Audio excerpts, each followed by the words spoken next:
शहर से कोसों दूर पहाड़ी की चोटी पर एक जैन मास्टर रहा करते थे। एक यात्रा के दौरान जैन मास्टर को लवारिस बच्चा मिला। मास्टर बच्चे को अपने साथ आश्रम ले आए। बच्चा आश्रम के परिवेश में प्रकृति की शांत गोद में पलने लगा। जब लड़का 8 साल का हुआ तो मास्टर लड़के से कहते, जाओ तालाब के पास बैठो और आंख खोलकर ध्यान करो। लेकिन वो बचपन के भोलेपन में जैन मास्टर की बात मानकर तालाब के पास बैठ जाता। फूल, पत्ती, जल, पत्थर सबको टकटकी लगाकर देखता। धीरे धीरे लड़के में चीज़ों को ऑब्जर्व करने की कला विकसित हो गई। मन भी एकाग्र होने लगा। लड़का प्रकृति को बड़ी गहराई से महसूस करने लगा। जब वो शांत होकर बैठता तो फूलों की कोमलता, पानी की शीतलता, पत्थर की दृढ़ता को अपने अंदर महसूस करता। उसकी आंखें अपने आप बंद हो जाती। वो काफ़ी समय तक शांत बैठा रह जाता। जब आंख खुलती तो आश्रम लौटता। ऐसे ही कुछ साल निकले, पर जैसे जैसे लड़का जवान हुआ वैसे वैसे उसके भोलेपन के साथ ऑब्जर्व करने की कला खो दी। अब उसे पहाड़ की चोटी पर शहर की टिमटिमाती रोशनी बहुत आकर्षित करती। उसका शांत बैठने का मन नहीं करता। अब लड़का 18 साल का नौजवान हुआ। उसका मन बेचैन रहने लगा। उसे पर्वत की शांति नीरस लगने लगी। वो दुनिया को देखना चाहता था, नए लोगों से मिलना चाहता था। एक दिन लड़के ने मास्टर से कहा, मुझे शहर जाकर दुनिया देखनी है। मैं कब तक इन पहाड़ों में रहूँगा। जैन मास्टर जानते थे कि जो इंसान के पास नहीं होता है वह उसे आकर्षक लगता है, और जो उसके पास होता है वह उसकी कदर नहीं करता। पर उन्होंने लड़के से कुछ नहीं कहा। अगले ही दिन जैन मास्टर ने खुद ही लड़के को बुलाया और कहा कि तुम शहर जाओ, राजा को ये पत्थर देना और कुछ दिन वहीं रहना।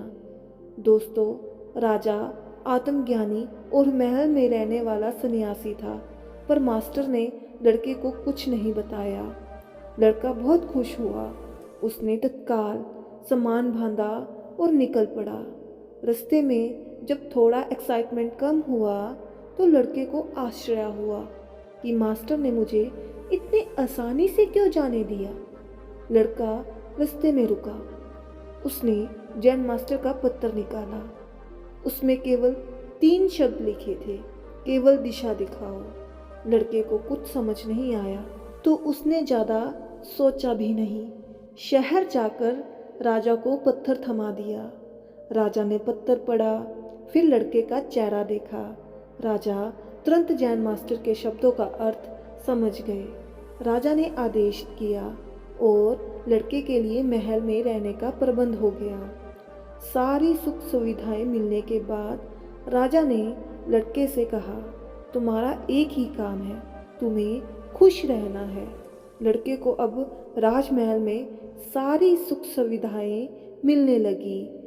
ना तालाब में पानी भरने जाना पड़ता था, ना लकड़ी ढूंढने जाना पड़ता। किसी बात की कोई चिंता नहीं थी। लड़का बहुत खुश था। अब उसके पास बहुत समय भी बचता। उसने शहर, कुआं, कई सारी जगह देखी। शहर में कई सारे दोस्त बनाए, कुछ किताबें भी पढ़ी। इन सब में कुछ महीने गुजर गए, लेकिन धीरे धीरे लड़के का मन इन सब से उबने लगा। उसने महसूस किया कि उसका मन हमेशा कुछ नया चाहता है, लेकिन जब कुछ नया मिल जाता है तो ये मन संतुष्ट नहीं हो पाता, ज़्यादा देर खुश नहीं रह पाता। लड़के ने दूसरों को भी ऑब्जर्व करना शुरू किया। वो हर सुबह महल के बगीचे में जाया करता। ये बगीचा शहर का सबसे बड़ा बगीचा था और लोगों के लिए भी खुला था। लड़का इस बगीचे में आने वाले लोगों को ध्यान से ऑब्जर्व करता। लड़के ने देखा कि लोगों के चेहरे पर हमेशा तनाव बना रहता है, चाहे वो सेट हो या सिरफिरे, किसान हो या अफसर। सबके चेहरे को देखकर लगता है कि लोगों का शरीर तो बगीचे में है, लेकिन इनका मन कहीं और है। इसलिए एक तनाव है। लोग इस तनाव में प्रेजेंट रहना भूल गए हैं। बगीचे की प्राकृतिक शांति का भी लोगों पर कोई खास असर नहीं होता है। लोगों को देखकर लगता है कि वे जिंदा तो हैं, पर जीना भूल गए हैं। बस केवल छोटे बच्चे हैं जो अभी भी प्रेजेंट में जीना और खिलखिलाकर हंसना जानते हैं।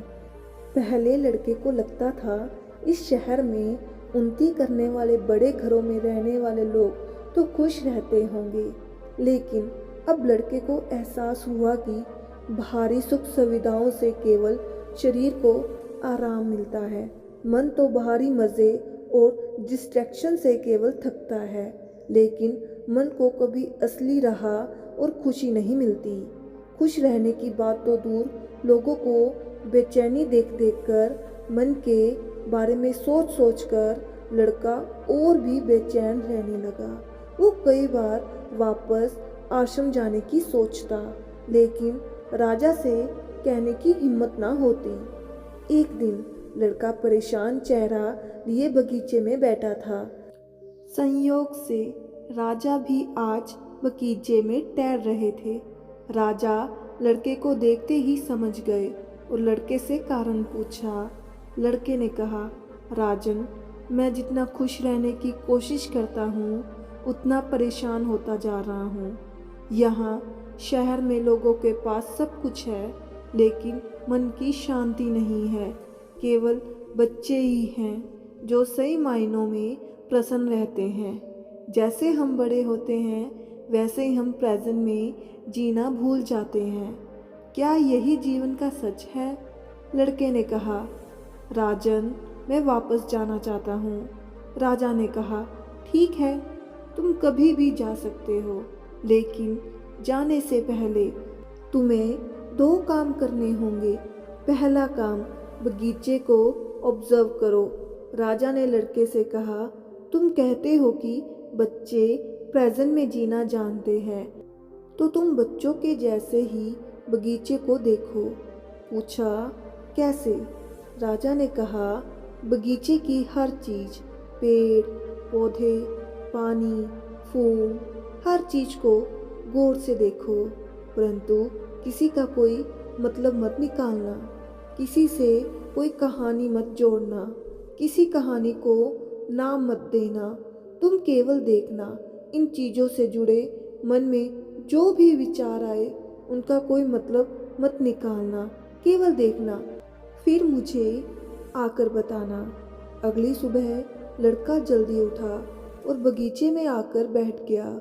जब पेड़ पौधे और बगीचे को देखने लगा तो मन में कई विचार आने लगे कि बगीचे में सफाई होनी चाहिए, नए फूल अच्छे लग रहे हैं, पतझड़ का मौसम आने वाला है, यहाँ पर डस्टबिन रखे होने चाहिए। लेकिन लड़का इन सब विचारों को देखता रहा। देखते देखते उसका मन शांत हो गया। कुछ दिन ऐसे ही निकले।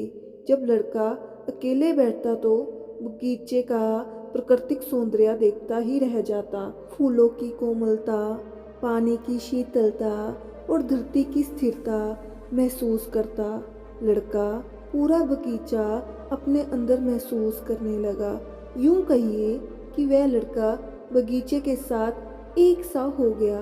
जब लड़के को होश आया तो कई घंटे निकल गए।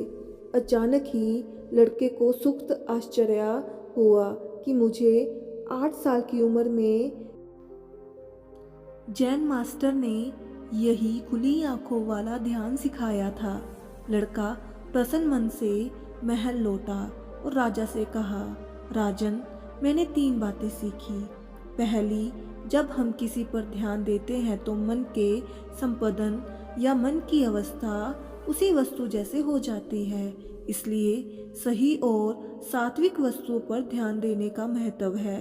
राजन, मैंने ये भी सीखा कि प्रकृति का स्वभाव बहुत शांत है, इसलिए इस पर ध्यान लगाने से, झरने की आवाज़ सुनने से, हवा की शीतलता महसूस करने से, धरती की स्थिरता महसूस करने से मन को बहुत आराम मिलता है। राजन, मैंने ये भी सीखा कि जब हम दुखी होते हैं तब हम और ज़्यादा मुसीबत या रुकावट पर ध्यान देते हैं, जिस कारण हम और ज़्यादा परेशान होते हैं। इस परेशानी से हमारा दृष्टिकोण और नकारात्मक हो जाता है। इस दुख की साइकिल से निकलने के लिए हमें अपना फोकस उन चीज़ों पर शिफ्ट करना चाहिए जो स्वभाव से ही शांत है। इससे मन को ऊर्जा मिलती है। राजा ने कहा, बहुत अच्छे, अब यही काम अपने लिए करो, अपने मन के लिए करो, दूसरा काम मन को देखो। राजा ने कहा, जो भी विचार तुम्हारे अंदर प्रकट होते हैं वो तुम्हारे बारे में ही क्यों ना हो, सब विचारों को बिना रिएक्शन के देखो, यानी किसी भी विचार में अच्छा या बुरा मत लगाओ। जहाँ जजमेंट नहीं होता है वहाँ रिएक्शन नहीं होता। यही तुम्हारी आखिरी अभ्यास है। लड़के ने फिर से अभ्यास शुरू किया, लेकिन इस बार अभ्यास इतना आसान नहीं था। जब भी उसे अपने बारे में विचार आता तब वो उनसे खींचा चला जाता। लड़के ने पाया कि अपने प्रति संभव विकसित करना सबसे कठिन काम है, लेकिन लड़का टिका रहा। कुछ महीने निकल गए। लड़के को जब भी समय मिलता वो अपने विचारों को देखने की कोशिश करता। धीरे धीरे लड़के ने खुद में अच्छा और बुरा लगाना बंद कर दिया। अपने मन को बस वो शांति से देखने लगा। ऐसा करने से वो स्थिर हो गया और पूरी तरह अंदर मुड़ गया। जब संभव प्राप्त हुआ तो मन के प्रति रिएक्शन खत्म हुआ, और रिएक्शन खत्म होते ही मन पूरी तरह शांत हो गया, और मन के शांत होते ही लड़का मन के सारे रहस्य समझ गया। उसने जाना कि संसार केवल मन का रिफ्लेक्शन है। जो अच्छाई और बुराई बाहर दिख रही है ये सब कहानी है, ये सब कहानी मन ही सुना रहा है, और इसी अच्छे और बुरे के चलते हम मन की बातों में फंसे रहते हैं। कभी असली शांति और आनंद को जान ही नहीं पाते। लड़के को समझ आया कि ये शांति, ये खुशी हमेशा से मेरे पास थी। इस कारण मन बेचैन है। बेचैन होने के कारण मन की शक्ति क्षीण हो गई है। इसलिए मन और बुद्धि कोई सल्यूशन नहीं सोच पा रहे हैं। इसलिए सबसे पहले अपना ध्यान शांत और सात्विक चीज़ों पर लेकर आएं। अपने फोकस का डायरेक्शन मत लो। धीरे धीरे वो शांति आपको अंदर महसूस होने लगेगी, जिससे आपको सही काम करने की शक्ति मिलेगी।